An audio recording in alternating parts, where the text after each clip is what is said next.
السلام عليكم ورحمة الله وبركاته. ازيكم يا شباب؟ عاملين ايه؟ يا رب تكونوا بخير وسعادة دايما يا رب، وجمعة مباركة على الجميع. النهارده هنقدم لحضراتكم اسعار الفراخ البيضاء، اسعار الكتاكيت، اسعار البيض، اسعار اجزاء الفراخ في البورصة والمحلات. النهارده في ارتفاعات قوية جدا في اسعار الفراخ البيضاء بتعملها السماسرة لليوم الثاني على التوالي، وكان الله في عون المستهلك. هنبتدي باسعار الكتاكيت دلوقتي، وهنعرض لحضراتكم الاسعار جملة من قلب المزرعة وقطاعي من داخل المحلات.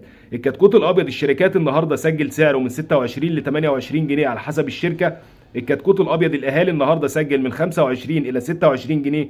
الكتكوت الساسو النهارده ب 9 جنيه. الكتكوت البلدي 5 جنيه ونص. الكتكوت الهجين 7 جنيه ونص. الكتكوت الرزي ب 7 جنيه. ندخل على اسعار البيض. طبق البيض الابيض النهارده سجل في البورصه 148، حضرتك تشتريه من المحلات ب 155. طبق البيض الاحمر النهارده في البورصه ب 151، حضرتك تشتريه من المحلات ب 158. طبق البيض البلدي سجل النهارده 145، حضرتك تشتريه من المحلات ب 152. وندخل على اسعار البط. النهارده في ارتفاع طفيف في اسعار البط. البط البلدي النهارده سجل 135 بورصه، حضرتك تشتريه من المحلات ب 143. البط الفرنساوي النهارده عمل 90 جنيه بورصه، حضرتك تشتريه ب 97 من المحلات. البط المسكوفي عمل النهارده 125 جنيه، حضرتك تشتريه ب 132. البط البغالي 110 بورصه، حضرتك تشتريه من المحلات 117. الروم الابيض النهارده عمل بورصه 125 جنيه، حضرتك تشتريه من المحلات ب 132 جنيه.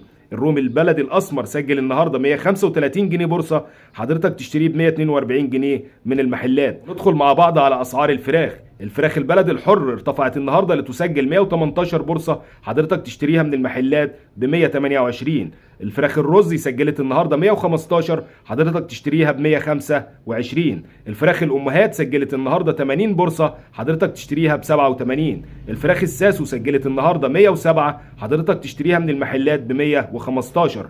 الفراخ الاحمر البياض سجلت النهارده 78 جنيه، علشان حضرتك تشتريها من المحلات ب 85 جنيه.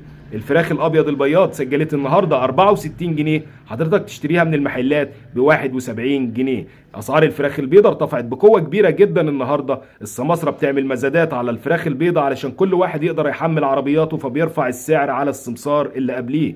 الفراخ البيضاء النهارده بتسجل 94 جنيه بورصه، التنفيذ 93 جنيه، بتوصل للمستهلك في المحلات من 102 ل 105 جنيه كحد اقصى، وكان الله في عون المستهلك. وندخل مع بعض على اسعار اجزاء الفراخ البيضاء في المحلات. كيلو الوراك النهارده 110، كيلو صدور بانيه عامله 210، كيلو صدور بالعظم 160 جنيه، كيلو شيش طاووق مخلي عامل 210، كيلو شاورما الفراخ 210، كيلو الدبابيس 130 جنيه، كيلو كبد وقوانص 120 جنيه، كيلو الكبده الصافي عامل 130 جنيه، كيلو الاجنحه 60 جنيه، كيلو حمام كداب عامل 150 جنيه، كيلو البانيه النهارده عامل 210، كيلو ستريبس 210، كيلو الهياكل 50 جنيه، كيلو الرجول اعزكم الله عامله 20 جنيه. دي كانت الاسعار بتاعتنا النهارده، ارتفاعات قويه جدا جدا، ربنا يسترها والسماسره ما تسوقش فيها وترفع الاسعار اكتر من كده، وربنا يسهل ويكون في انخفاضات في الايام اللي جايه، خصوصا اننا داخلين على شهر مفترج وايام مفترجه. بشكر حضراتكم جدا جدا على حسن المتابعه،